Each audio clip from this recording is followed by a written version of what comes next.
വിദേശ രാജ്യങ്ങളിലെ പോലെ തന്നെ ന്യൂ ഇയർ ആഘോഷിക്കുന്ന ഒരു കൂട്ടം യുവാക്കൾ അതിനുവേണ്ടി ഒരു DJ പാർട്ടി വെക്കുന്നു. അവിടെ പോലീസ് ഒരു സമയപരിധി കൊടുക്കുന്നു.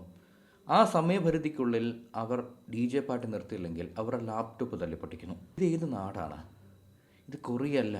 കാവലായി നിങ്ങളുടെ ചേകവനുണ്ടെങ്കിൽ പിതൃശൂന്യതയ്ക്ക് ഒരു പഞ്ഞവും ഉണ്ടാവില്ലെന്നാണോ? എലക്ഷൻ കഴിഞ്ഞ് ജയിച്ച സ്ഥാനാർത്ഥികളുടെ ആളുകൾ ഇവിടെ DJ വെച്ച് വലിയ രീതിയിൽ ശബ്ദമുണ്ടാക്കി സകലമായ ആളുകളുടെയും ചെവി പൊട്ടിത്തെറിക്കുന്ന രീതിയിൽ പരിപാടി നടത്തിയപ്പോൾ, വഴിയിലൂടെ പട്ടി ഷോ നടത്തിയപ്പോൾ നിൻ്റെയൊന്നും ഈ പ്രഹസനം കണ്ടില്ലല്ലോ. ഒരു ചെറുപ്പക്കാരൻ അവൻ്റെ അധ്വാനം കൊണ്ട് വാങ്ങിച്ച ലാപ്ടോപ്പ്, അവൻ്റെ വയറ്റിപ്പിഴപ്പായിട്ടുള്ള ലാപ്ടോപ്പ്, അത് ചവിട്ടി പൊട്ടിച്ചപ്പം എന്ത് ആസന സുഖമാണ് ഈ മൈരന്മാർക്ക്, കാവൽ പട്ടികൾക്കുണ്ടായത്. വെറും തന്തയില്ലായ്മയല്ലേ ആ കാണിച്ച പട്ടി ഷോ.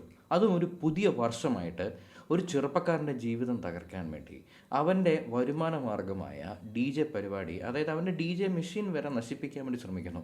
എന്നിട്ട് ഞാനൊന്നും കണ്ടിട്ടില്ലേ, ഞങ്ങളൊന്നും ചെയ്തിട്ടില്ലേ എന്നൊരു വാദവും. അബദ്ധത്തിൽ കുറച്ച് പേരത് വീഡിയോ റെക്കോർഡ് ചെയ്ത് വെച്ചു. ആ വീഡിയോ ഇല്ലായിരുന്നെങ്കിൽ ഇവന്മാരത് തള്ളിപ്പറഞ്ഞേനെ. അവിടെ നടന്നുകൊണ്ടിരുന്ന എന്താ, കഞ്ചാവ് വിൽപ്പനയോ?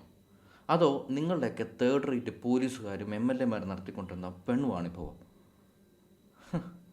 ഇതുപോലുള്ള നാറിയ കാവൽ പട്ടിക്കാരും അവർക്ക് വേണ്ടി സപ്പോർട്ട് ചെയ്യുന്ന സർക്കാരും ഉള്ളത് കൊണ്ടല്ലേ ഇവിടുത്തെ ആളുകൾ, ഇവിടുത്തെ യുവജനങ്ങൾ നാട് വിട്ട് മറ്റൊരു രാജ്യത്ത് പോയി ആ രാജ്യത്തിന് വേണ്ടി പണിയെടുക്കുന്നത്.